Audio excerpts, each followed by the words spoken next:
క్రీస్తునామున మీకు అందరికీ కూడా నా హృదయపూర్వక వందనాలు చెల్లిస్తున్నాను.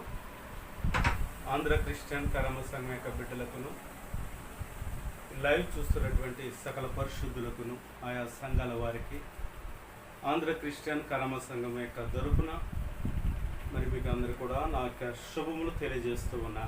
ప్రియులారా, ఈ యొక్క శుక్రవారపు ఆరాధనలో ప్రభు మీ ముందుకు రావడానికి నాకు ఇచ్చినటువంటి మంచి అవకాశాన్ని బట్టి, జీవాన్ని బట్టి ప్రభుని అంతగానో స్తుతిస్తూ ఉన్నాను. నలుదిక్కలు మనం చూసినప్పుడు నెమ్మదిలేని పరిస్థితుల్లో ఆ మార్గం గుండా మనం వెళుతూ ఉన్నాం. ఎక్కడ చూసినా పరిస్థితులు ఏమాత్రం కూడా బాగాలేవు. దేవుని యొక్క రాకడ, ప్రభు యొక్క అక్కడ సూచనలు మనకి స్పష్టంగా కనబడుతూ ఉన్నాయి. ఈ భయంకరమైన దినాలలో మరి దేవుని మీద ఆనుకున్నటువంటి మనము, సార్వత్రిక సంఘము, ఏర్పాటు చేయబడినటువంటి పరిశుద్ధుల యొక్క సమూహము ఏక ప్రాంతాలలో, ఏక దేశాలలో ఉన్నప్పటికీ ప్రభు కృపను బట్టి అనేక మందికి ప్రభువు ఆరోగ్యం ఇచ్చి, ఆదరణ ఇచ్చి కాపాడుతున్నందుకు దేవాతి దేవుడిని ఎంతగానో స్తుతిస్తూ ఉన్నాను. నా ప్రియమైనటువంటి దేవుని బిడ్డలారా, ఇక లైవ్ ద్వారా మీ ముందుకు రావడానికి నేను ఎంతగానో సంతోషిస్తూ ఉన్నాను. అల్పుడైన నన్ను ప్రభు బలపరిచి ప్రతి ఒక్క తెగుల నుంచి విడిపించి, అలాగే యొక్క సంఘ బిడ్డలు ఆ యొక్క ప్రార్థన అవసరతలు కోరినటువంటి వారు, నలుదిక్కుల నుంచి చూస్తున్నటువంటి స్నేహితులు, శ్రేయభిలాషులు అందరిని బట్టి కూడా ప్రభువుని ఎంతగానో స్తుతిస్తూ ఉన్నాను. పరిశుద్ధ లేఖన భాగంలో నుంచి ఒక మాటను మనము ధ్యానించుకుందాం. పరమగీతములు 2వ అధ్యాయము, పరమగీతములు 2వ అధ్యాయము 14వ చరణము. బండ సందులలో ఎగురు నా పావురమా, పేటు బీటలను ఆశ్రయించు నా పావురమా, నీ స్వరము మధురము, నీ ముఖము మనోహరము, నీ ముఖము నాకు కనబడనిమ్ము, నీ స్వరము నాకు వినబడనిమ్ము. దేవుడికి మహిమ కలుగునుగా ప్రార్థన చేస్తున్నా. సకల ఆశీర్వాదములకు కారణభూతుడైన మా తండ్రి, మీకు వందనాలు. లైవ్ ద్వారా ప్రభువా నీ బిడ్డలు వర్తమానం చూస్తూ ఉన్నప్పుడు నన్ను, నా స్వరములు గాక మిమ్మల్ని చూచి మీ మాటలకు వారు ఆయా విధేయత చూపించి వర్తమానంలో ఉన్నటువంటి శ్రేష్టమైనటువంటి ఆహారమును భుజించడానికి వినగలిగే చెవు, గ్రహించగల మనస్సు ప్రతి ఒక్కరికి దయచేయండి.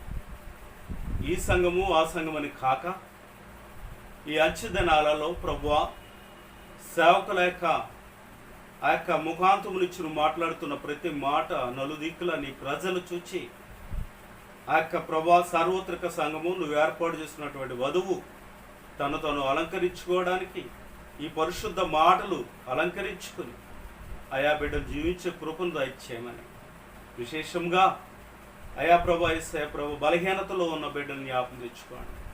ప్రతి వారికి సమయం దయచేయండి. ఈ యొక్క ప్రభా యేసయ్య భయంకరమైన దినాలలో, ఈ దుర్దినాలలో నీ రాకడకు మేమందరం కూడా ఆయత్తపరచబడ్డానికి సహాయం దయచేయమని యేసు పరిశుద్ధ నామంలో బ్రతిమలు వేడుకుంటున్నాను తండ్రి, ఆమేన్. హల్లెలూయా. నా ప్రియమైనటువంటి దేవుని బిడ్డలారా, ఈ చదవబడినటువంటి లేఖన భాగంలో మనం చూసుకున్నట్లయితే, బండ సందులలో ఎగురు నా పావురమా, పేటు బీటలను ఆశ్రయించు నా పావురమా అని జ్ఞాని అయినటువంటి సొలొమోను తన ప్రియురాలతో ఆయన మాట్లాడుతున్నటువంటి మాటలు ఇవి. ప్రియుడు, ప్రియురాలు వారికి ఉన్నటువంటి యొక్క ప్రేమను బట్టి, వారికి ఉన్నటువంటి యొక్క ఆత్మ అనుబంధాన్ని బట్టి, ఒకరి మీద ఒకరికి ఉన్నటువంటి యొక్క ఆ నమ్మకాన్ని బట్టి, ఆ యొక్క ఎడబాటుల్లో ఉన్నటువంటి తన ప్రియురాలతో ఆయన పలుకుతున్నటువంటి యొక్క మాట ఇక్కడ మనం గమనించినట్లయితే, బండ అనగా యేసు క్రీస్తే. బండ అనగా యేసు క్రీస్తే. బండ గమనించండి, ఈ బండ అనే యొక్క ఆ రాయిని గురించి, ఆ పర్వతమును గురించి మనము జాగ్రత్తగా ఆలోచించినట్లయితే కొన్ని వాస్తవాలు, కొన్ని మర్మాలు మనకు దొరుకుతూ ఉంటాయి. వాక్యము చాలాసార్లు చదువుతూ ఉన్నప్పుడు, ఆ ధ్యానిస్తూ ఉన్నప్పుడు ఆ యొక్క పరిశుద్ధ గ్రంథంలో ఒక్కొక్కసారి ఒక్కొక్క మాట ఆ చదువుతున్న పరిస్థితుల్లో మన మనసు ఉన్నటువంటి తీరును బట్టి పరిశుద్ధాత్మ దేవుడు ఒక్కొక్క మాటను బట్టి మనం సంధిస్తూ ఉంటాడు. గమనించండి, బండ, ఈ బండను గురించి ప్రప్రదంగా మనము ధ్యానించాలి అంటే ఆ బండ అనగా యేసుక్రీస్తే. యేసుక్రీస్తే బండలోనిచ్చి దేవుడు అనేక అద్భుతాలు, ఆశ్చర్యమైన కార్యములు చేసి ఉన్నారు. గమనించండి, ఆ యొక్క పాత నిబంధన గ్రంథంలో ఆది నుంచి కూడా మనం ధ్యానించుకుంటూ వచ్చినట్లయితే మనకి చాలా విషయాలు విశదీకరణ తెలుస్తుంది. ఒక్కొక్క మాటను ధ్యానించుకుంటూ వెళితే కోకొల్లలుగా పరిశుద్ధ గ్రంథంలో జవాబులు దొరుకుతూ ఉంటాయి. నేను కూడా ఇది ధ్యానిస్తూ ఉంటాను, సమయం ఉన్నప్పుడల్లా ధ్యానిస్తూ ఉంటాను, ఆత్మలో ధ్యానిస్తూ ఉంటాను. నా యొక్క మెదడులో నేను చేస్తున్నటువంటి పని మీద కంటే దేవుని మీద ధ్యానాన్ని ఎక్కువ ఇచ్చినప్పుడు జుంటే తేనె దారుల కంటే మధురమైనటువంటి ఆయన మంచి మాటలు దొరుకుతూ ఉంటాయి. ఆ యొక్క గద్దింపు మాటలు దొరుకుతూ ఉంటాయి. ఆ గద్దింపు వచ్చినప్పుడు నన్ను నేను సరిచేసుకుంటూ ఉంటాను. మంచి మాటలు వచ్చినప్పుడు ఆయన పరిశుద్ధుడని, ఆదరించే దేవుడని, ఆదుకునే దేవుడని, ఆయన నాకు కాపరగా ఉన్న దేవుడని నేను ఆనందిస్తూ ఉంటాను. గద్దింపును స్వీకరిస్తాను, ఆయనకు ఆశీర్వాదాన్ని కూడా నేను స్వీకరిస్తూ ఉంటాను. నా వ్యక్తిగతమైనటువంటి యొక్క అనుభవాల్లో నుంచి జాలువారినటువంటి యొక్క పరిశుద్ధాత్మ అభిషేక మాటలు, బండ సందులలో ఎగురున్న పౌరమా అంటూ ఉన్నారు. తన ప్రియురాలైనటువంటి యొక్క షూలమ్మితిని ఆయన వర్ణిస్తూ, ఆయన పిలుస్తూ, మధురమైనటువంటి యొక్క లాలన కలిగించే యొక్క మధుర స్వరముతో ఆయన పలుకుతున్నటువంటి మాటల్లో ఉన్నటువంటి మాధుర్యాన్ని ఈరోజు ఖచ్చితంగా సంఘము దాన్ని ఆస్వాదించాలి, దాన్ని రుచి చూడాలి, రుచి చూచి ఎరగాలి. రుచి చూచినప్పుడు రెండవ పత్రిక,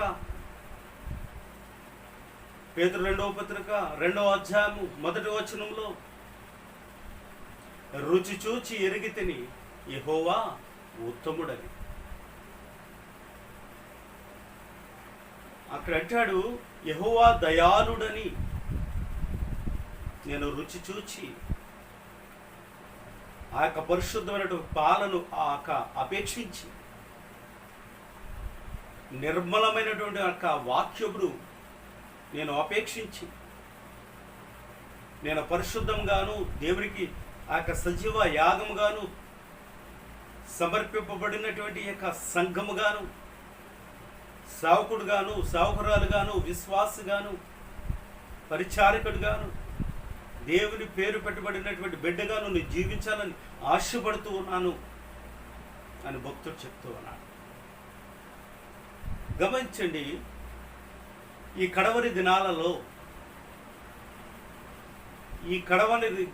దినాలలో సంఘము ఎత్తబడాలి అంటే, సంఘము ప్రియుడు దగ్గరికి వెళ్ళాలి అంటే, సంఘము పిలుస్తున్నటువంటి యొక్క ఆ స్వరము, ఆ కంఠస్వరము విని ఆయన యొక్క సన్నిధికి, ఆయన ఉన్న చోటికి మనము పరిగెత్తుకుని వెళ్ళాలి అంటే, ఈ పరుగు పందెంలో నీవు నేను కూడా మంచి పోరాటం పోరాడుతూ ఆ యొక్క బండ సందులలో ఎగురుతూ, ఆ బండ సందులలో దాక్కుంటూ ఆ బండ సందులలో ఉన్నటువంటి, గమనించండి, ఆ యొక్క భద్రతను అపేక్షిస్తూ, ఆ భద్రతను కోరుకుంటూ, ఆ భద్రతలో నిలిచి సంఘము ఉండాలని, ప్రియురాలు ఉండాలని, ప్రియురాలు ఆయనక ఆ సందులు చేయబడినటువంటి ఆయన కౌగిల్లో ఉండాలని ప్రియుడు కోరుకుంటూ ఉన్నాడు. దేవుడికి మహిమ కలుగును గాక.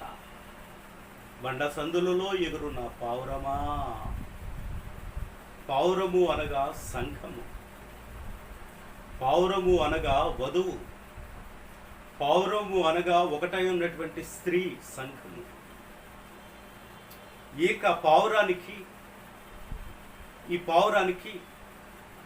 ఈ సంఘమునకు, ఈ వధువునకు శిరసై ఉన్నటువంటి ప్రియుడు ప్రాణప్రియుడు.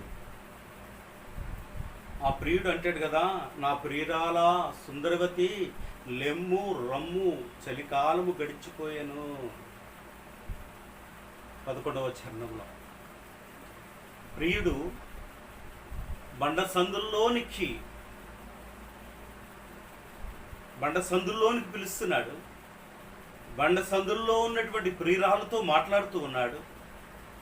బండ సందులలో ఎగురుతున్నటువంటి యొక్క ప్రియురాలతో ప్రియుడు మాట్లాడుతూ ఉన్నాడు. బండ సందులలో ఎగురున్న పౌరమా అంటున్నాడు. ఎక్కడుంది ఆ పౌరం? ఎక్కడ జీవిస్తుంది ఆ పౌరం? ఆ పౌరానికి ఉండవలసినటువంటి యొక్క చోటు ఏది?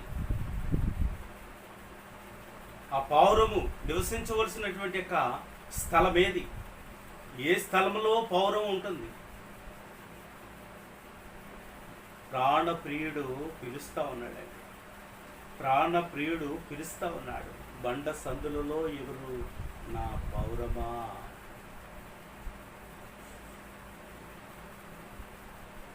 చూడండి, కొరింథీయులకు రాసినటువంటి మొదటి పత్రిక 10వ అధ్యాయము, కొరింథీయులకు రాసినటువంటి పత్రిక మొదటి పత్రిక 10వ అధ్యాయము 1 నుంచి ధ్యానించుకున్నాం. నా సహోదరులారా, ఈ సంగతి మీకు తెలియకుండుట నాకు ఇష్టము లేదు. దైవజనుడి యొక్క తాత్పర్యం, దైవజనుడి యొక్క ఉద్దేశం, దైవజనుడి యొక్క అనుభవాలు, ఈ అనుభవాలలో ఆయన పొందినటువంటి యొక్క అభిషేకము, ఆయన పొందుకున్నటువంటి యొక్క పరిశుద్ధత, ఆయన పొందుకున్నటువంటి యొక్క, గమనించండి, ఆ ప్రత్యక్షత, క్రీస్తు ప్రత్యక్షతను, ఆయన వర్తమానాన్ని ఆయన అందుకున్నాడు. ఆయన వర్తమానము ఏ రీతిగా అందుకున్నాడో తెలుసా? అందుకున్నటువంటి వర్తమానము ఇతరులకు తెలియకుండుట నాకు ఇష్టము లేదు. పౌలు అంటే ఆయన యవన కాలంలోనే దైవం మీద ఆసక్తి కలిగినటువంటి వాడు, కులం మీద ఆసక్తి కలిగినటువంటి వాడు,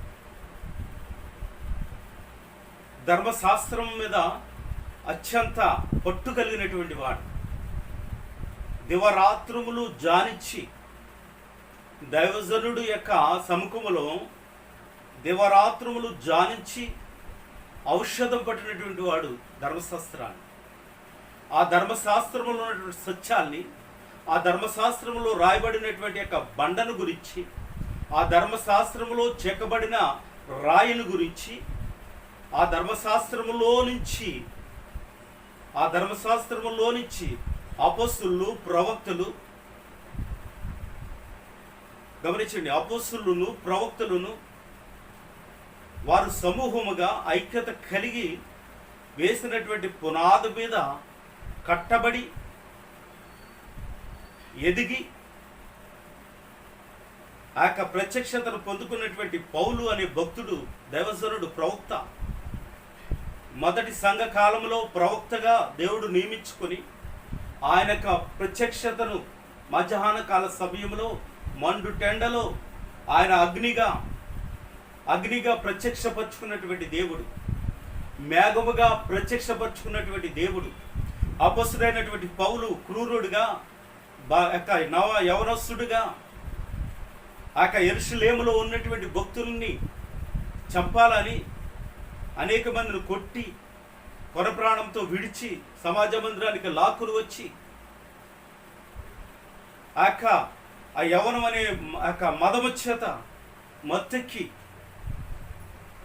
ఘోరాతి ఘోరమైనటువంటి హింస జరిగించినటువంటి వాడు అపొస్తలుడైనటువంటి పౌలుగా మార్చబడిన సౌలుగా ఉన్నటువంటి ఆయన జీవితంలో మిట్ట మధ్యాహ్న కాలమున దమస్కునకు వెళుతూ ఉన్నప్పుడు ఆ మార్గములో ప్రభు యొక్క ప్రత్యక్షతను పొందుకుని, ప్రభు యొక్క మేఘ దర్శనాన్ని చూసి, ప్రభు యొక్క కాంతిని చూచి, ప్రభు యొక్క అగ్నిని చూచి ఒక్కసారిగా ఆయనలో ఉన్నటువంటి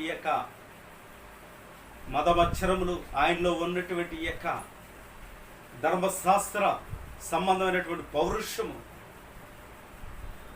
ఆయనలో ఉన్నటువంటి క్రూరత్వం అంతా కూడా అంధత్వం కలిగింది. దేవునికి మహిమ కలుగును గాక. హల్లెలూయా. ఉపవాస దినాలలో ఈ 40 days చేస్తున్నటువంటి వారితో నా ప్రభువు మాట్లాడుతున్నటువంటి మాట, మన ఉపవాసంలో 40 దినాలు నాజూరు చేయబడినటువంటి నీ జీవితంలో నీవు ఉపవాసం చేస్తా ఉన్నావు. దేని కొరకు ఉపవాసం చేస్తున్నావో ఈరోజు నువ్వు తెలుసుకోవాలి. దేని నిమిత్తమై ఉపవాసం చేస్తున్నావో నువ్వు తెలుసుకోవాలి. నా ప్రభువు, నేను ఆరాధిస్తున్నటువంటి నజరేయుడైనటువంటి యేసుక్రీస్తు నేను నమ్ముకుని అనునిత్యము నానెవరిని ద్వేషించినప్పటికీ, సమస్యలు చుట్టుముట్టినప్పటికీ ప్రభువు కొరకు, నా ప్రభు కొరకు నేను నిలబడి ఆయన కొరకు చేస్తున్నటువంటి సేవా పరిచర్యలో నా వారే నన్ను దూషించినప్పటికీ, అన్యులు నన్ను దూషించినప్పటికీ, పరిస్థితులు అనుకూలంగా లేనప్పటికీ నా సేవ దర్శనంలో, పరిచర్యలో, అనుభవాలలో నా ప్రభు వెన్నంటి అనేక సమయాలలో, కృంగిన సమయాలలో, నిందలు అవమానాలు ఎదురవుతూ ఉన్నప్పుడు, నా ప్రభుతో నేను మొరపెట్టుకున్నప్పుడు నా ప్రభు నాకు సమీపంగా ఉండి నన్ను ఆదరించినటువంటి గొప్ప దేవుడు, నేను ఆరాధిస్తున్నటువంటి నా ప్రభు యేసుక్రీస్తు. నా ప్రియమైనటువంటి దేవుని బిడ్డలారా, ఈరోజు సగర్వంగా నేను చెప్తున్నటువంటి మాట ఏంటో తెలుసా?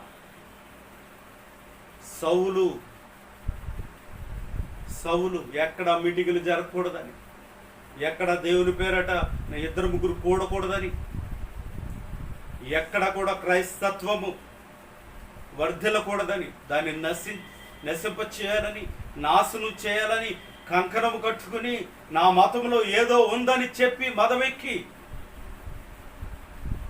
తిరుగుతూ ఉన్నటువంటి సౌలుని నా ప్రభు దర్శించాడు. ఒకనాడు అదే స్థితిలో ఉన్నటువంటి నన్ను నా ప్రభు ఆ విధంగానే దర్శించాడు. అందుకే లోకంలో ఉన్న వాటిని ఆశించక నా ప్రభు కొరకు బ్రతకటానికి తీర్మానించుకుని నా ప్రభు కొరకే నేను నిలబడ్డాను కనుక మిమ్మల్ని నిలవబడమని నేను ఖచ్చితంగా సగర్వంగా నేను చెప్పగలుగుతూ ఉన్నాను. అవును నా ప్రియమైన దేవుని బిడ్డలారా, సౌలు యొక్క జీవితంలో ఆయన ఇచ్చినటువంటి దర్శనము, ముఖ దర్శనము, మేఘములోనిచ్చి ఒక వెలుగు, ఒక శక్తివంతమైనటువంటి వెలుగు, ఆ వెలుగును చూసిన మరుక్షణమే ఆయనలో ఉన్న నరాలలో ఉన్నటువంటి లోకానుసారమైనటువంటి ఆ క్రియలన్నీ కూడా ఒకేసారి చచ్చుబడిపోయి ఆయన యొక్క నేత్రములు, బాహ్య నేత్రములు ముయ్యబడ్డాయి. వెంటనే భూమి మీద పడ్డాడు. ఎవడో ప్రభువా నీవు అని చెప్పి గొంతు చించుకుని మాట్లాడుతూ ఉన్నాడు. అప్పుడు నా యేసయ్య మాట్లాడుతున్నాడు, సౌలా సౌలా, నన్నెందుకు నువ్వు హింసిస్తూ ఉన్నావు? ముని కోనలను ఎదురుతున్నట అది నీకు సాధ్యమా? ఎవడో ప్రభు అంటే నీవు హింసిస్తున్నటువంటి నజరేయుడైనటువంటి యేసు క్రీస్తుని నేనే. అయితే ఇప్పుడు నేనేం చేయాలి ప్రభువా అంటున్నాడు. హల్లెలూయా. ఒక క్రూరుడు, బలశాలి, మదమెక్కి తిరుగుతున్నటువంటి వాడు, ఊరూరా తిరుగుతున్నటువంటి వాడు, క్రైస్తవులు చంపాలని కంకణం కట్టుకున్నటువంటి వాడు సౌలు నేనేం చేయాలి ప్రభువా అంటున్నాడు. ఇదిగో నువ్వు వెళ్ళు, దైవజనుడు అక్కడ ఉన్నాడు. దైవజనుడి దగ్గరికి వెళ్ళి ఆయనకి బోధిస్తాడు, ప్రార్థన చేస్తాడు. ఆయన ప్రార్థన చేసినప్పుడు నీ కన్నులు తెరవబడతాయి, నీ మనోనేత్రములు తెరవబడతాయి. ముయ్యబడినటువంటి ఆ యొక్క మనోనేత్రములు తెరవబడతాయి. నువ్వు ప్రభువును చూడగలుగుతావు. ప్రపంచాన్ని నువ్వు చూడబోతూ ఉన్నావు. ప్రపంచాన్ని నువ్వు చూచినప్పుడు, క్రైస్తత్వాన్ని చూచినప్పుడు, ఆ క్రైస్తవుల కొరకు నువ్వు ఎన్ని హింసలు పడడానికైనా నువ్వు తీర్మానం తీసుకుంటావు. ఇదిగో నేను బలపరుస్తున్నాను, ఇదిగో నేను నిన్ను ఆశీర్వదిస్తూ ఉన్నాను, ఇదిగో నీ కొరకు సిద్ధపరచబడినటువంటి యొక్క అగ్ని బాప్తిస్మము నీ ముందు ఉంది. దైవజనుడి దగ్గరికి వెళ్ళి ప్రార్థన చేయొచ్చు. ఆనాటి నుంచి దైవజనుడు అయినటువంటి అన్ని ద్వారా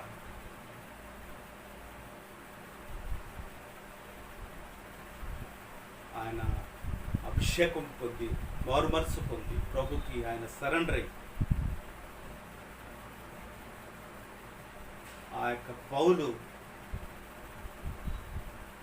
ఆ యొక్క అభిషేకము వర్తమానాన్ని తీసుకున్నటువంటి పౌలు క్రీస్తు యొక్క వధువుగా, క్రీస్తు యొక్క సైనికుడుగా, క్రీస్తుతో ప్రదానము చేసుకున్నటువంటి పౌలు ఆ ప్రాణ ప్రియుడు కొరకు ఇక్కడ చెప్తూ ఉన్నాడు. ఏమని తెలుసా? ఇదిగో మీకు ఒక సంగతి తెలియకుండా నాకు ఇష్టము లేదు. అదేదనగా మన పితరులు మేఘము క్రింద నుండిరి. హల్లెలూయా. మన పితరులందరూ కూడా ఆదాము మొదలుకొని నేటి వరకు మన పితరుల్లో కొందరు, అర్థమవుతుందండి, మనక పితరుల్లో కొందరు మేఘము కింద నుండిరి.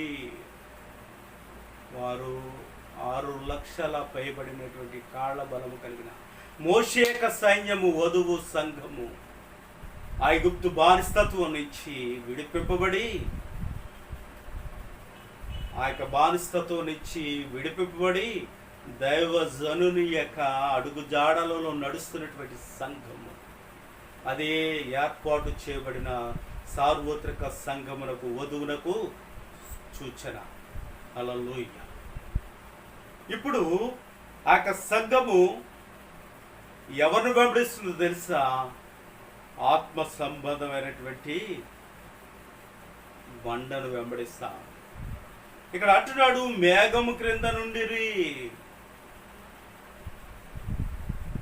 మేఘము క్రింద నుండిరి. దేవుని యొక్క ప్రత్యక్షత, మేఘ స్తంభము, అగ్ని స్తంభము గమనించండి. దేవుడు ఇక్కడ ప్రత్యక్షపరుచుకుంటున్నాడు థియోపిగా. దేవుడు ఆత్మరూపిగా ఉన్నాడు. ఆయన శరీర రూపుగా లేడు. ఆయన ఒక మేఘముగా ఉన్నాడు. ఆయన ఒక అగ్నిగా ఉన్నాడు. ఇశ్రాయేలును నడిపిస్తూ ఉన్నాడు. మోషే కర్ర చేత పట్టుకుని ఇశ్రాయేలు ముందు నడుస్తూ ఉన్నాడు. దేవుని యొక్క సైన్యము లోకమనే ఐగుప్తు నుంచి పరమ కానానుకు సాదృశ్యంగా ఉన్నటువంటి కనాను దేశానికి వారు నడుస్తూ ఉన్నారు. వారికి ప్రప్రదంగా వారికి అడ్డొచ్చింది ఏంటో తెలుసా? ఎర్ర సముద్రము. ఎర్ర సముద్రము వారికి అడ్డుగా వచ్చింది. నా ప్రియమైన దేవుని బిడ్డలారా, ఎర్ర సముద్రం వారికి అడ్డుగా వచ్చింది. అయితే మేఘము తన రూపాన్ని దాల్చింది, నలుపు చేసుకున్నది. మేఘమై ఉన్నటువంటి దేవుడు ఇక్కడ ఇశ్రాయేలు లెక్క తన జనాంగము కొరకు, తన ప్రియురాలైనటువంటి వధువు కొరకు ఆయన ఉగ్ర రూపాన్ని దాల్చి ఆయన ఏం చేస్తున్నాడు తెలుసా? ఆయన యొక్క మేఘము గాలిగా మార్చబడ్డారు. విపరీతమైనటువంటి వేడుము కలిగినటువంటి ఎండ గాలి, ఆ యొక్క వేడుము కలిగినటువంటి యొక్క ఉగ్రతను అగ్ని దాల్చుకుంటే మేఘము గాలిని దాల్చుకుంది. ఈ యొక్క సూచన, ఈ యొక్క ఛాయ, ఈ ఛాయా రూపాన్ని మనం ఆలోచన చేస్తే ఆ మేఘము యేసుక్రీస్తే, ఆ అగ్నియు యేసుక్రీస్తే. ఆ ఎర్ర సముద్రమును గమనించింది పాయలుగా చేయడానికి ఆయనే రంగం మీదకు వచ్చాడు. ఆయన రంగం మీదకు వచ్చి ఆ యొక్క మహాసముద్రమైనటువంటి ఎర్ర సముద్రమును పాయలుగా చేశాడు. నీటిని గోడలుగా కట్టాడు ఇశ్రాయేలు కొరకు. ఇశ్రాయేలు కొరకు ఆయన వేడిమి గాలిగా మార్చబడ్డాడు. మేఘమైనటువంటి దేవుడు రహదారిని చేసినట్లుగా మనం చూస్తా ఉన్నాం. నా ప్రియమైన దేవుని బిడ్డలారా, అలా ఇశ్రాయేలుని నడిపించినటువంటి మేఘము, అగ్ని. హల్లెలూయ. ఇక్కడ అపొస్తలుడైనటువంటి పౌలు చెప్తున్నటువంటి మాట గమనించండి.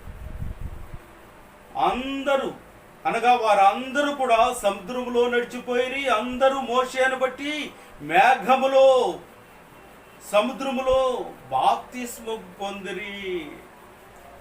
హల్లెలూయ. దేవుడు ఎప్పుడైతే రంగం మీదకి వస్తాడో, ఆ యొక్క సర్వశక్తి కలిగిన దేవుడు, మనం ఆరాధిస్తున్నటువంటి దేవుడు, ఆయన రంగం మీదకు అడుగు పెట్టినప్పుడు పరిస్థితులన్నీ కూడా అనుకూలంగా మార్చబడతాయి. ఇశ్రాయేలందరూ కూడా అక్కడ బాప్తిస్మము పొంది వారందరూ కూడా క్రీస్తు సైన్యముగా వెళుతున్నట్లుగా మనం చూస్తా ఉన్నాం. నా ప్రియమైన దేవుని మోషేను బట్టి వారందరూ కూడా ఎర్ర సముద్రంలో నడిచిపోయారు. ఇప్పుడు మోషే ఎవరంటే దేవుడు ఆ కాలంలో రంగం మీదకి తీసుకొచ్చినటువంటి ప్రవక్త. హల్లెలూయ. ఆయా కాలాలలో, ఆయా సందర్భాలలో దేవుడు తన భక్తులను రంగం మీదకి తీసుకువస్తాడు. భక్తులను ఆ యొక్క ప్రాంతానికి నడిపిస్తాడు. ఆయన ఏర్పాటు చేసి, జగత్ పునాది వేయబడక మునిపే ఏర్పాటు చేసుకున్నటువంటి ఆ యొక్క సేవకులను ఆయన ఆ యొక్క రంగం మీదకి తీసుకుని వచ్చి ఆయన పేరట అద్భుతమైనటువంటి కార్యములు జరిగిస్తాడు యేసుక్రీస్తు. ఆయనే రంగం మీదకు వస్తాడు. ఆయన వారికి వీరికి చెప్పడు. ఆయన ఏ పనులు ఎవరికి చెప్పాలో వారికే చెప్తాడు. వారి వలన కాని పనులు ఆయనే రంగం మీదకి వచ్చి ఆయన మన పక్షమున యుద్ధం చేస్తాడు. హల్లెలూయ. ఇప్పుడు మనం చూసినట్లయితే నా ప్రియమైనటువంటి దేవుని బిడ్డలారా, ఇప్పుడు అంటున్నాడు కదా మోషే గారు, వారందరూ కూడా బాప్తిసం పొందిరి మేఘములో, సముద్రములో. అయితే అందరూ ఆత్మ సంబంధమైన బండ, గమనించండి, అందరూ ఆత్మ సంబంధమైన ఒకే పానీయమును పానము చేసిరి. ఎక్కడ చేశారు వీరంతా?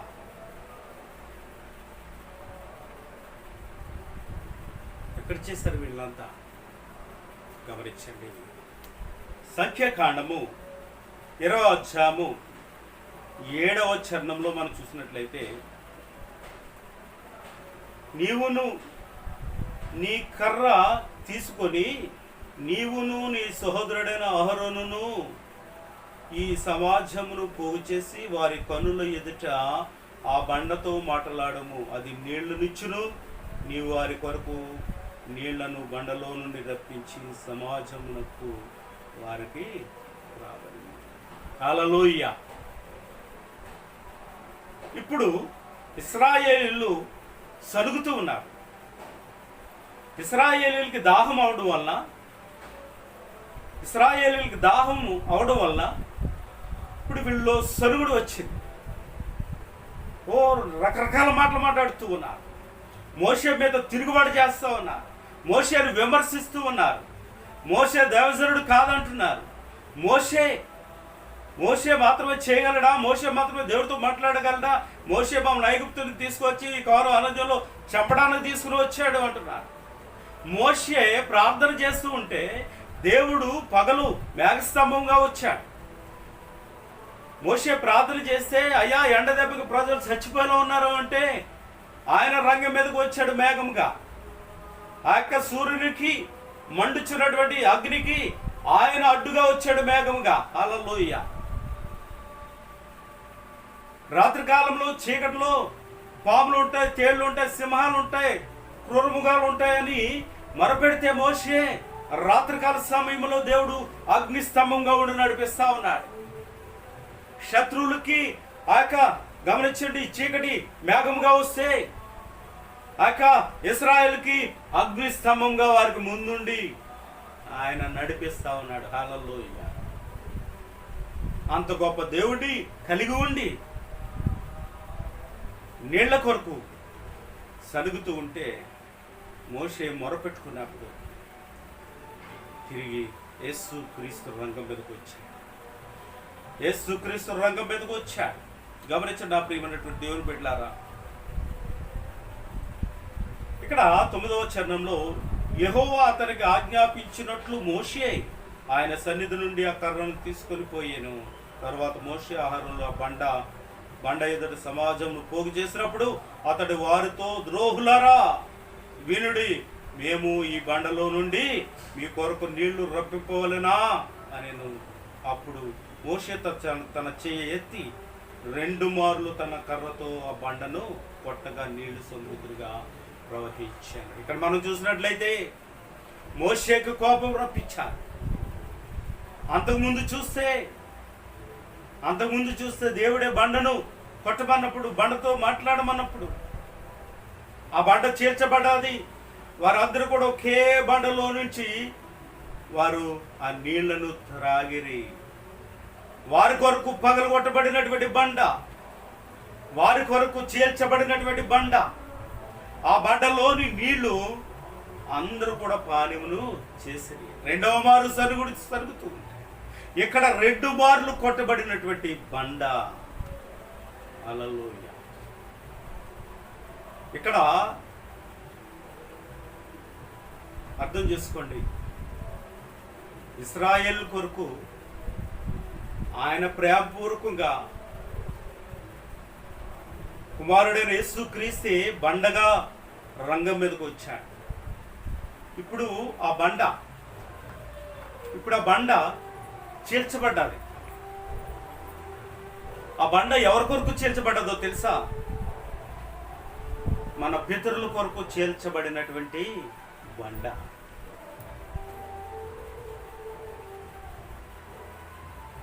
ఇప్పుడు కొంచెం అవుట్ సైడ్ కొనవుతా, హైదరాబాదు ఇలాగా కొండ ప్రదేశాలు. ఇప్పుడు మనకి ఆ ఇల్లు కట్టుకోవడానికి, ఈ సరిహద్దు రాళ్ళు పాతుకోవడానికి చిన్న చిన్న రాయిలు కట్ చేసి బిజినెస్ చేస్తా ఉన్నాం. ఇప్పుడు ఒక మహాపర్వతాన్ని పగలగొట్టాలి అంటే దాన్ని పగలగొట్టడానికి దానికంటే శక్తివంతమైనటువంటి బాంబులు కావాలి. ఆ గ్రానైట్లో రంధ్రాలు చేసి ఆ బాంబులు లోపలికి పంపించి వాటిని పేలుస్తారు. అప్పుడు ఆ బండ ముక్కలుగా, చెక్కలుగా, బండరాయలుగా పగులుతుంది.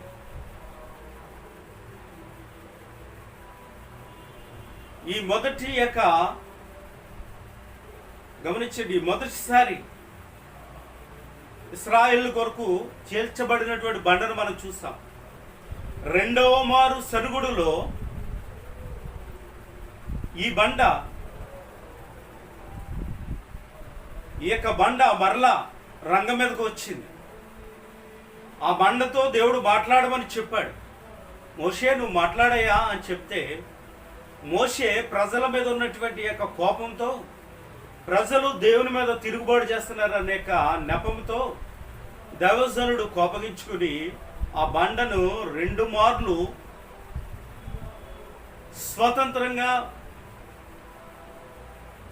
ఆయన నిర్ణయం తీసుకుని దేవుడు చెప్పినట్టుగా చేయక,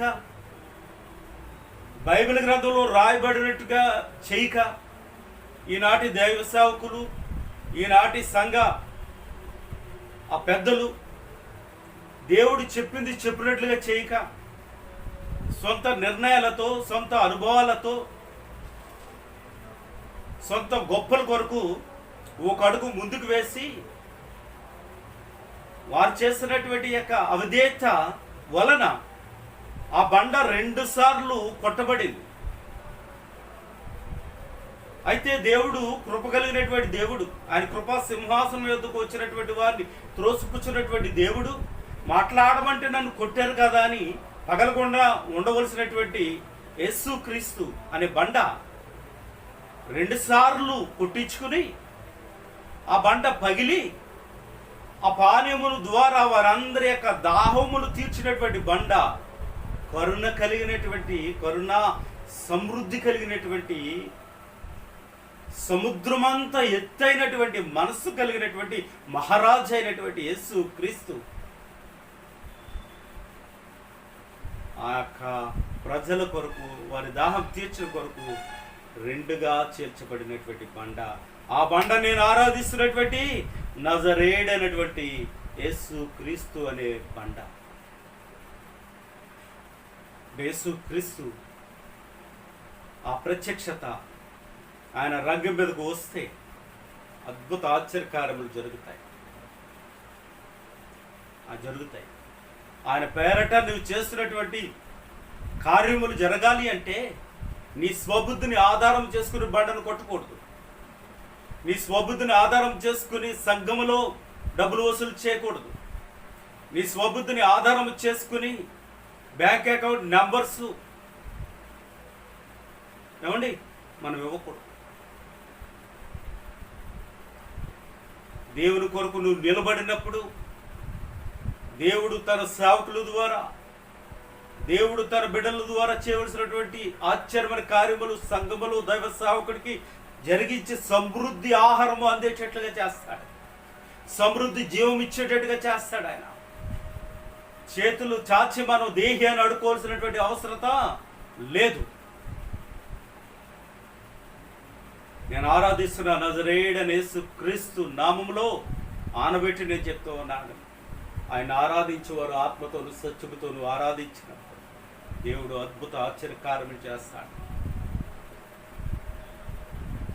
సేవకుని అడుకునేటట్టుగా చేయడు. సేవకులు కుటుంబాలను పోషిస్తాడు, సంఘమును పోషిస్తాడు, సంఘ బిడ్డల యొక్క కుటుంబాలను పోషిస్తాడు. వధువుని ఆయన పోషించే దేవుడు. అందుకే ఆయన చేర్చబడ్డాడు. నా ప్రియమైన దేవుని బిడ్డల, ఆయన చేర్చబడ్డాడు. ఒక బండను చేర్చాలి అంటే బాంబులు పెట్టి దాన్ని పేల్చాలి. ఆ రాయి, అందులో చెక్కబడినటువంటి రాయి, ఆ రాయిని తీసుకుని వచ్చి ఒక చోట పునాది వేసుకుని వచ్చారు. చెదిరిన రాయిలన్నిటినీ కూడా తీసుకుని వచ్చి అపొస్తలులందరూ కూడా రాయి మీద రాయి పెట్టి వారు పునాది వేస్తారు. ఆ పునాది మీద మనం అందరూ కూడా కట్టబడాలి, కట్టబడుతూ ఉన్నాం. సంఘము దాని మీద కట్టబడాలి, డినామినేషన్ల మీద కాదు. సంఘములో మనము పెట్టుకున్నటువంటి పేర్ల మీద కాదు సంఘము కట్టబడవలసింది. యేసు క్రీస్తు అనే బండ మీద మనం కట్టబడాలి. బండ సందుల్లో ఎగురుతున్న నా పావురమా, పేటుబీడులను ఆశ్రయిస్తున్న నా పావురమా, నీవు నా సందుల్లో నువ్వు ఉండాలి. నీకు సురక్షితం ఉంది. భద్రత ఉంది. నా ప్రియమైనటువంటి దేవుని బిడ్డలారా, ఇప్పుడు ఆ బండలో చెక్కబడినటువంటి వెలగల రాళ్ళు ఉన్నాయి. రకరకాల దేవతల యొక్క ప్రతిమలు ఉన్నాయి. కానీ ప్రతిమలన్నిటినీ కూడా తీసుకుని వచ్చి ఏ చెట్టు కిందో పుట్ట కిందో లేక ఎక్కడో దాన్ని నిలవబెట్టాలి అంటే, ఆ ప్రతిమను మనం నిలవబెట్టాలి అంటే ఈ చెక్కబడిన బండకు, ఈ చెక్కబడిన రాయికి, పలక్కు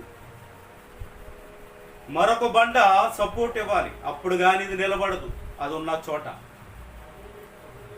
కానీ నేను ఆరాధిస్తున్న నా దేవుడు, నేను ఆరాధిస్తున్నటువంటి నజరేయుడు అనేటువంటి యేసు క్రీస్తు, ఆయన బండక గమనించండి, ఆయన బండ అనగా ఆత్మ సంబంధమైనటువంటి బండ. మాట్లాడితే అద్భుత కార్యములు చేసే బండ. మాట్లాడితే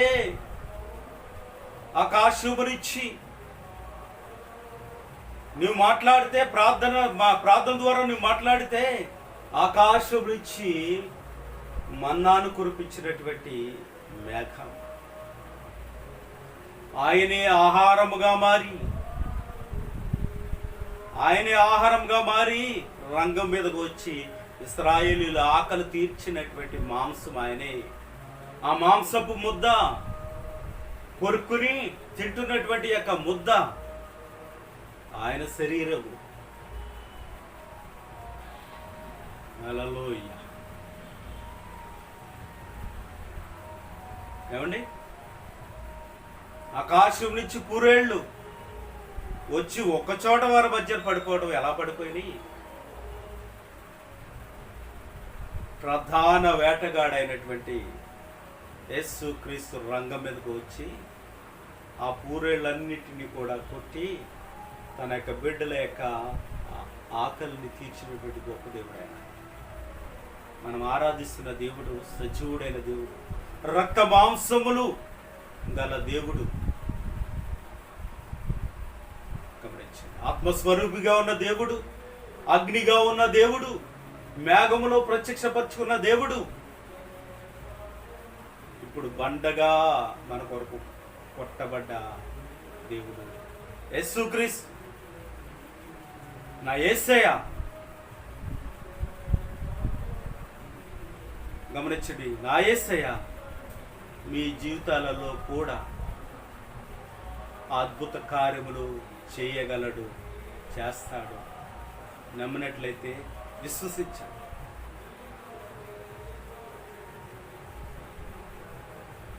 ఒకడు అంటాడు కదా, ఒకడు అంటున్నాడండి, ఏం బ్రదరు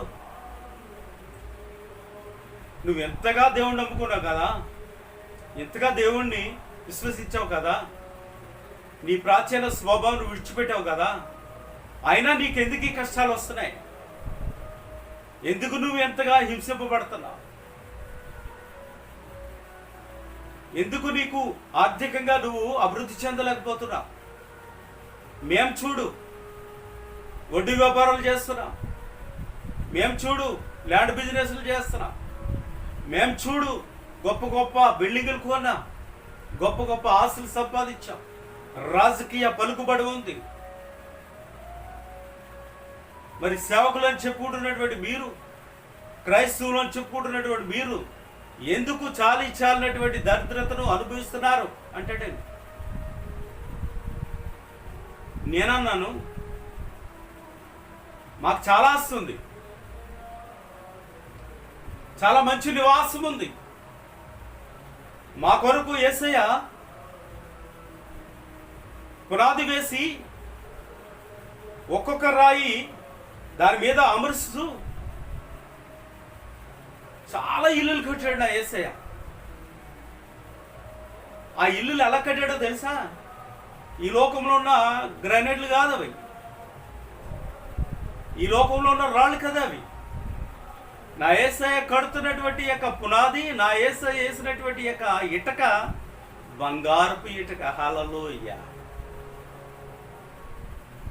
బైబిల్లో రాసి ఉందండి, అదే చెప్పాను నేను. యోహాను సువార్త 14వ అధ్యాయంలో 1 నుంచి మీరు చదువుకోండి. ఇదిగో నువ్వు కలవరపడవద్దు, ఆకలేస్తుందని, దాహం వేస్తుందని, చలేస్తుందని, హింసిస్తున్నారని, కొడుతున్నారని నువ్వేమి బాధపడవద్దు. నువ్వు వచ్చేస్తావు. 60-70 సంవత్సరాల కాలంలో నువ్వు నా దగ్గరకు వస్తావు. నీతోనే ప్రదానం చేసుకుని ఉన్నాను. నీకు నాకు వివాహం జరగబోతూ ఉంది. ఆ వివాహ మహోత్సవానికి వెలగల వస్త్రాలు ధరించుకుంటావు. నీ కొరకు నేను ఇళ్ళ కడతా ఉన్నాను. ఏర్పరచబడినటువంటి వధువు నేను తీసుకుని వెళ్తాను, ఆ నివాసంలో పెడతాను. మీతో నేను, నాతో మీరు ఉంటారు. దేవుని నివాసము ప్రజలతో ఉంటుంది. హల్లెలూయా.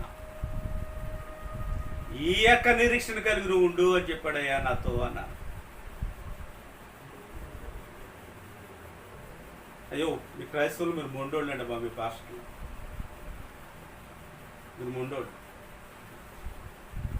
మొండోళ్ళు కాదండి. మేము దేవుని పేరట ఉన్నటువంటి దీనులం, సాత్వికులం. మేము కనిపించే ప్రపంచానికి, కనిపించే వారికి, కలిసి నివసించే వారికి మేము మంచివారిగా కనపడం. కానీ వాక్యం ఏం చెప్తుంది అంటే, సువార్త ప్రకటించే వారి పాదములు ఎంతో సుందరములో చెప్తా ఉంది. మేము మంచివారము.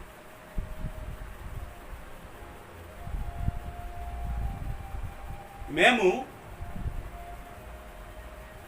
పొగరబోతులం కాదు, మేము సాత్వికులు. పొగరబోతుల కొరకు మేము ప్రార్థన చేసే ప్రార్థన యోధులము. మీ కంటికి మేము ఏమి లేనివారిగా కనపడతాం, కానీ మేము అన్నీ ఉన్నవారమే. మీ చూపుకి మేము అగ్ని రవ్వల్లా కనబడతాం, కానీ మేము యేసయ్య చేత వెలిగింపబడినటువంటి దేదీప్య మానమైనటువంటి దీపాలం మేము. హల్లెలూయా. నా ప్రియమైనటువంటి దేవుని బిడ్డలారా, ఈ వర్తమానంలో మనం ఆలోచన చేస్తే బండ సందులలో ఎగురుతూ ఉన్నామంటే ఈరోజు 2000 సంవత్సరాల క్రితం నా ప్రభు అయినటువంటి యేసు క్రీస్తు ఆనాటి యొక్క మతము, ఆనాటి యొక్క రోమ సామ్రాజ్యము, ఆయన అంటే ఇష్టపడినటువంటి యూదులు, క్రూరులు అనేక మంది నా యేసయ్యను సిలువ వేశారు. శిరసుకు ముళ్ళ కిరీటం పెట్టారు, పక్కలో బల్లిపు పోటు పొడిచారు, శరీరం అంతా గాయపరచబడ్డాది. ఒకనాడు 6 లక్షల కాలబలానికి ఆ ప్రజలకు దాహం తీర్చినటువంటి బండ, వారి కొరకు కొట్టబడిన బండ ఈ 2000 క్రీస్తు శకంలో ఈ లౌదిక సంఘ కాలంలో, మొదటి శతాబ్ద కాలంలో క్రీస్తు ద్వారా వచ్చినటువంటి క్రీస్తు శకము, ఆ మొదటి శతాబ్ద కాలంలో నా యేసు ప్రభు జన్మించి 3.5 సంవత్సరాల సువార్త ప్రకటించి ఈ లోకనాథుల చేత పట్టబడి, నేరము మోపబడి, ఏ పాపము ఎరగని నా యేసయ్యను ఆయన్ని సిలువ వేసి ఆయనకి శరీరమంతా గాయం చేశారు. ఈ బండను కొట్టాలి అంటే బాంబులు పెట్టాలి, కానీ ఆ బండను బళ్ళెపు పోటులతో, ముళ్ళు కిరీటముతో, కొరడాలతో ఆయన ముఖం మీద ఉమ్ములు వేస్తూ, శాపనార్థాలు పెడుతూ వారికి ఏదో గొప్ప మేలు కలిగిందన్నట్లుగా నీతిమంతుని మీద అపనిందలు మోపుతూ ఆయన్ని హేళన చేస్తా ఉంటే నా యేసు ఒక మాట అన్నారండి, యెరూషలేము కుమార్తెలారా, నా కొరకు ఏడవకండి, మీ కొరకు, మీ పిల్లల కొరకు, మీ పసి పిల్లల కొరకు ఏడవండి. ఏడ్చే తల్లులు ఉన్నారా పిల్లల కొరకు? ఏడ్చే తల్లి ఉందా? నా ప్రియమైనటువంటి దేవుని బిడ్డలారా, వాక్యం వీటి రీతిగా సెలవిస్తా ఉంది. ఈ విషయం మీకు తెలియకుండా నాకు ఇష్టం లేదు గనుక నేను వాస్తవాన్ని తెలియచేయడానికి నేను ఏర్పాటు చేయబడ్డాను. ఇక 4వ వచనంలో అంటాడు, అందరూ ఆత్మ సంబంధమైన ఒకే పానీయమును పానం చేసిరి, ఎలయనగా తమ్మును వెంబడించిన ఆత్మ సంబంధమైన బండలోనిది త్రాగిరి. ఆ బండ క్రీస్తే, ఆ బండ క్రీస్తే, ఆ బండ క్రీస్తే, ఆ బండ క్రీస్తే. నేను చెప్తున్న మాట కాదండి ఇది. చూడండి, దైవజనుడైనటువంటి మోషే ప్రభు యొక్క పిలుపుని బట్టి రంగం మీదకు వచ్చాడు. ఇశ్రాయేలుని నడిపిస్తూ ఉన్నాడు. ఆయన నడిపిస్తూ ఉన్నప్పుడు ఆ మందకు అవసరతలు తీర్చడానికి ఆత్మ సంబంధమైనటువంటి బండ కూడా వారిని వెంబడించింది. అగ్నిస్తంభముగా, మేఘస్తంభముగా, ఒక బండగా, పూరేళ్లుగా, మన్నాగా, మారా నీళ్లను మధురంగా చేయడానికి నరకబడిన కొమ్మగా, ఆ నరకబడిన కొమ్మ యేసు క్రీస్తే. ఎట్టి రీతిగా వర్ణించగలమండి ఆయన యొక్క కృపను, ఆయన యొక్క త్యాగమును, ఆయన యొక్క వాత్సల్యతను, ప్రేమను, అనురాగమును, ప్రియురాల మీద ప్రియుడుకున్న ప్రేమను ఏ విధంగా వర్ణించగలము? ఈ లోకం భార్యని భర్తని భార్య ఆత్మ సంబంధంగా వాళ్ళు ఎక్కువగా ప్రేమించుకుంటూ ఉంటే లోకమంతా హేళన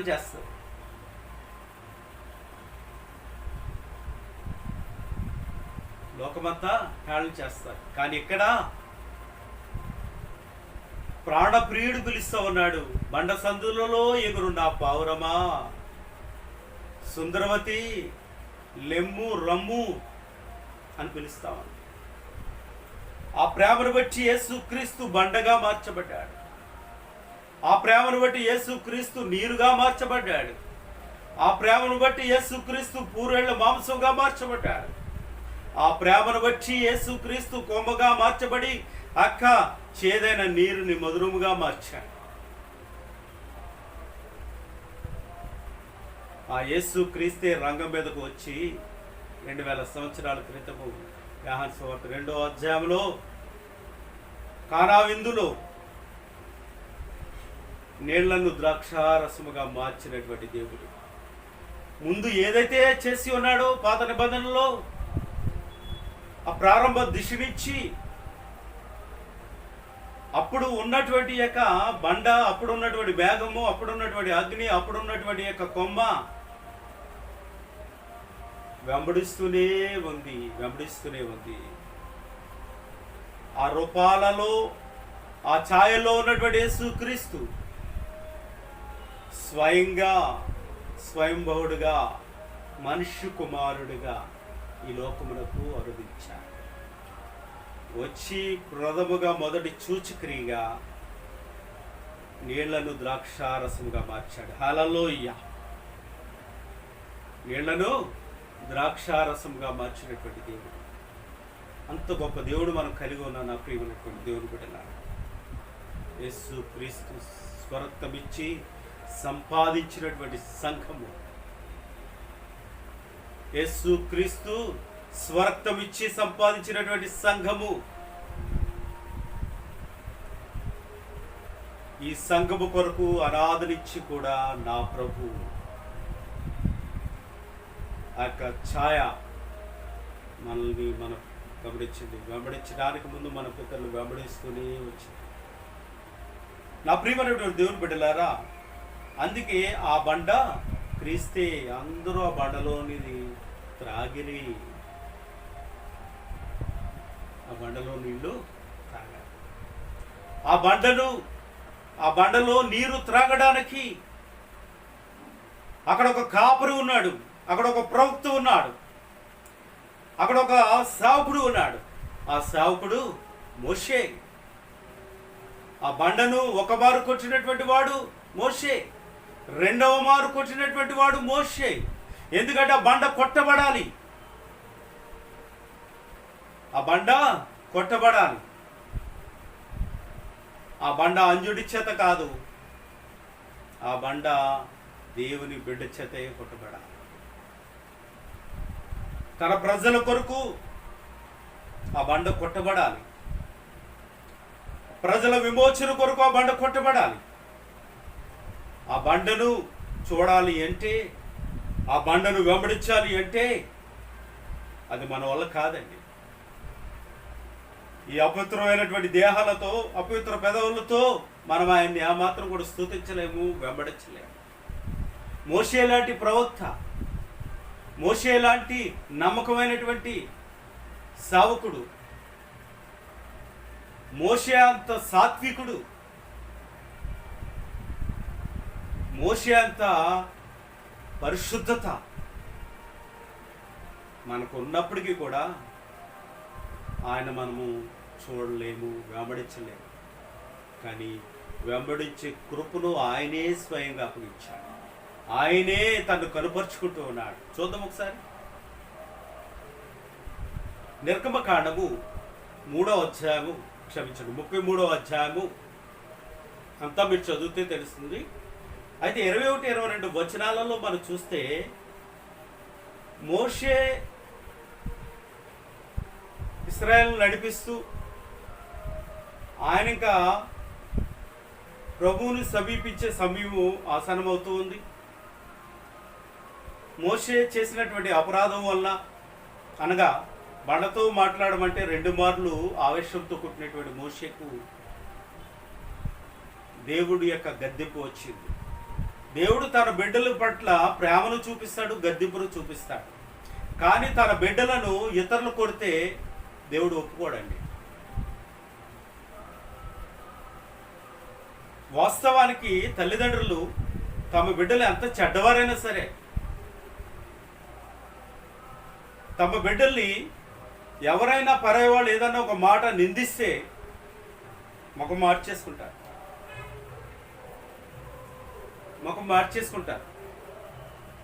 ఆ కుమారుణ్ణి తిట్టడానికి కానీ, కుమారుణ్ణి ఇతరులు దూషించడానికి కానీ ఇష్టపడరు నిజమైన తల్లిదండ్రులు.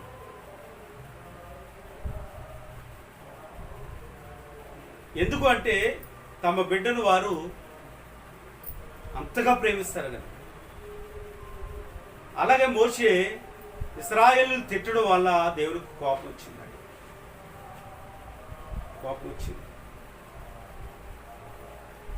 అప్పుడే అన్నాడు, ఇదిగో ఆ రాలిపోయినటువంటి వారితో సమానంగా ఆ కొరాహు ఆ యొక్క ద్రోహులు కొంతమంది నెరవేర్చి భూమి మింగేసింది కదా. తిరుగుబాటు చేసినటువంటి వారిని,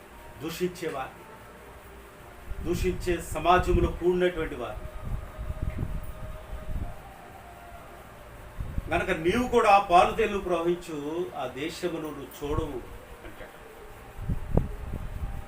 ఇలాంటి పరిస్థితులు గుండా ఉన్నప్పుడు ఈ 33వ అధ్యాయంలో ఒక మాటని చెప్తున్నాను. ఎందుకంటే చాలామందికి రకరకాల అపోహలు ఉన్నాయి. దేవుడు ఎప్పుడు భూమి మీదకి వచ్చాడో, దేవుడు ఎప్పుడు దేవదూతలు భూమి మీద పంపించాడో కొంతమందికి అర్థం కావట్లే. అందుకు వారికి నచ్చినట్టుగా ఏదో ఒకటి చెప్తూ ఉంటారు. కానీ పరిశుద్ధ గ్రంథంలో మనం చూస్తే మోషే గారు అంటాడు, నిన్నొక్కసారి చూడాలని ఆశగా ఉందయ్యా, ఇంత సేవ చేస్తున్నాను కదా, నేను వెంబడిస్తున్నాను కదా, చూడాలి అంటే. అప్పుడు ప్రభు మోషే అంటే చాలా ఇష్టం వేసేకు, చాలా ప్రేమ. అయినా కానీ మోషే తప్పు చేస్తే దండించకుండా ఉండలేకపోయాడు. అయినను అంత వాత్సల్యత ఆయనకు ఉంది. ఎందుకంటే ఆయన కోపం నిమిషం మాత్రం ఉంటుంది, కానీ ఆయన యొక్క దీవెన, దయ, ఆయుష్కాలం ఏమండి ఎత్తైనంత ఆకాశం అంత ఉంటుందంట. ఇప్పుడు మోషేతో అంటాడు, మోషే ఈ అగ్నిని నువ్వు చూడాలంటే నీ వల్ల కాదు, నువ్వు బ్రతకలేవు. ఈ అగ్ని ప్రత్యక్షత నువ్వు చూడాలి అంటే ఇది మానవ దేహం కాదు. నేను ఆత్మను ధరించుకోవాలి, నా యొక్క ఆత్మ శరీరాన్ని దాల్చుకోవాలి అంటే నిర్ణయించబడినటువంటి ఒక సమయం ఉంది. ఆ సమయం వరకు వెయిట్ చేయాలి, కానీ అప్పటి వరకు నువ్వు ఉండవు కదా. అయితే ఒక పని చేయి, నీవు ఆ బండ మీద నిలువుము, నీవు ఆ బండ మీద నిలువుము. నేను నా యొక్క తేజస్సు పూర్తిగా నీ మీద పడకుండా నా అరిచేతితో నేను కప్పుకొని నిన్ను దాటి వెళ్ళిపోతా ఉంటాను. వెళ్ళిపోయినప్పుడు నా యొక్క వెనక భాగం నుంచి నువ్వు చూడొచ్చు, నా ముందు భాగం చూడాలని వాళ్ళు ప్రయత్నిస్తే నువ్వు చనిపోతావు అని చెప్పినప్పుడు మోషే ముసుగు వేసుకుని చూడడానికి ప్రయత్నిస్తూ ఉంటే ఆ యొక్క వెలుగు ఆయన దాటి వెళ్ళిపోతా ఉన్నప్పుడు చూస్తేనంట ఆయన ఆ వెలుగే చూడలేకపోయాడంట. నీవు నేను చూడగలమా? వెలుగుని చూడగలమా? ఎస్, చూస్తాం ఒక దినాన, చూస్తాం ఒక దినాన. ఈ యొక్క బండ సందులలో ఎగురు ఆ పావురము ప్రియుడు చూస్తుంది. చూసే కాలము, నిర్ణయ కాలము రాబోతూ ఉంది. ఆ కాలం కొరకు మనం అందరూ కూడా ఎదురు చూద్దాం. మరి ఈరోజు ఈ వర్తమానాన్ని ముగిస్తూ ఉన్నాను, ఎందుకంటే కొంత అంతరాయం కలిగింది మా యొక్క గ్రూప్లో. మరి యొక్క సువార్త కోటాలు ఉన్నాయి జీడిఎం చర్చ్లో, దాని కారణంగా మరి సౌండ్ కంట్రోల్ చేయడం కొంచెం ఇబ్బందిగా ఉంది. ఈ వర్తమానంలో సైడ్ నుంచి ఏదైనా డిస్టర్బెన్స్ వస్తాయి, దేవుని పాటలు అవి, మరి దాని గురించి నాకు క్షమించండి. మరి తిరిగి మరలా రెండవ వర్తమానముగా, రెండవ పార్టీగా ఈ యొక్క మెసేజ్ని నేను వచ్చే వారం మీకు అందిస్తాను. ఇది పూర్తిగా నేను చెప్పలేక నా కారణం చొప్పున వచ్చే వారము ఇదే అంశం మీద చాలా లోతైనటువంటి విషయాలు ప్రభువును మనం ఎలా చూస్తాము, ఈ బండ సందుల్లో ఉన్న ఆ పావురం యొక్క స్థితిగతులు ఏమిటో, ప్రభు నామదిలో పెట్టినటువంటి యొక్క మర్మాల్ని సెకండ్ పార్ట్గా మరలా వారం మనం ధ్యానించుకుందాం. దేవుడి కొద్ది మాటలు దీవించి ఆశీర్వదించుగాక. ఆమేన్. ప్రార్థించాం. పరిశుద్ధుడైన మా తండ్రి, మీకు వందనాలు. బండ సందుల్లో ఎగురు నా పావురమా, వీటిలను ఆశ్రయించు నా పావురమా, నీ ముఖము కనబడ నిమ్ము అని అయా ప్రియురాలతో మాట్లాడుతూ ఉన్నా. ఈ వర్తమానాన్ని ప్రభువా మధ్యలో నేను ఆపేస్తున్నందుకు మన్నించండి. ఈ బిడ్డలందరూ కూడా వచ్చేవారు ఆసక్తి కలిగి ఎదురు చూడడానికి సహాయం దయచేయండి. ఆంధ్ర క్రిస్టియన్ కర్మ సంఘం యొక్క సభ్యులను, నలుమూలలో ఉన్నటువంటి మీ బిడ్డలను, లైవ్ చూస్తున్నటువంటి యొక్క పరిశుద్ధులను, ఈ యొక్క లైవ్ను ఆయా సంఘాల వారు చూస్తూ ఉన్నారు, అనేక మంది చూస్తూ ఉన్నారు. చూడనటువంటి వారు కూడా చూసి అయా ప్రభా, ఇస్తే ప్రభా నీ యొక్క దర్శనాన్ని, నీ కోపను పొందుకునే భాగ్యమును, రక్షణ భాగ్యమును అనుగ్రహించండి. బలహీనులైన బిడ్డలను ప్రభా బలపరచండి. ప్రతి ఒక్కరిని పేరు పెట్టి దీవించండి. కరోనా వైరస్ నుంచి తప్పించండి ఆయన. అయ్యా ప్రభు, జరుగుతున్న స్వార్థ కూటాలని ఎక్కడెక్కడ జరుగుతూ ఉన్నాయో కూటాలని జయప్రదం జరగడం సహాయం ఇచ్చాను. ఇదిగో నాయన ప్రభా, ఇస్తే గోడారం పండుగ జరుగుతూ ఉంది, అద్భుతంగా జరిగిస్తూ ఉన్నా. ఆ యొక్క ప్రభా సేవకుల యొక్క ఆ యొక్క ప్రార్థనలు ఆలకించి ఉన్నారు ప్రభా. సమూహం మీద మీ ఆత్మను కుమ్మరించి మేఘస్తంభం నుంచి అగ్నిస్తంభం నుంచి నాయన ప్రభా సమస్త ప్రార్థన అవసరతలు మీకు ఆరోపిస్తూ యేసయ్యా మీకు వందనాలు చెల్లిస్తూ ఉన్నారు ప్రభా. దైవజనులు యేసన్న గారు లేనప్పటికీ నాయన ప్రభా ఇదిగో నాయన ప్రభా గుడారాల పండుగను అద్భుతంగా జరిగిస్తూ ఉన్నారు. అలాగే నాయన ప్రభా మా స్థానిక సంఘం జీడిఎం చర్చిలో జరుగుతున్నటువంటి ప్రభా స్వార్థ కూటాలు అద్భుతంగా జరగడానికి ఈ అభిషేకం దయచేయండి. సమస్త ప్రార్థన అవసరాలు మీకు ఆరోపిస్తూ మా ప్రభును రక్షకుడు నజరేయుడు అనేటువంటి యేసుక్రీస్తు నామములో ప్రతిమను వేడుకుంటున్నాను తండ్రి. ఆమేన్. మన పరమతండ్రి దేవుని యొక్క ప్రేమ కుమారుడైన క్రీస్తు వారి కృపయు పరిశుద్ధాత్మనే గంజన సహవాసం ఇప్పుడు ఎల్లప్పుడు సదాకాలం తోడైండు నడిపించునుగాక. ఆమేన్ ఆమేన్ ఆమేన్. ప్రజలాడు.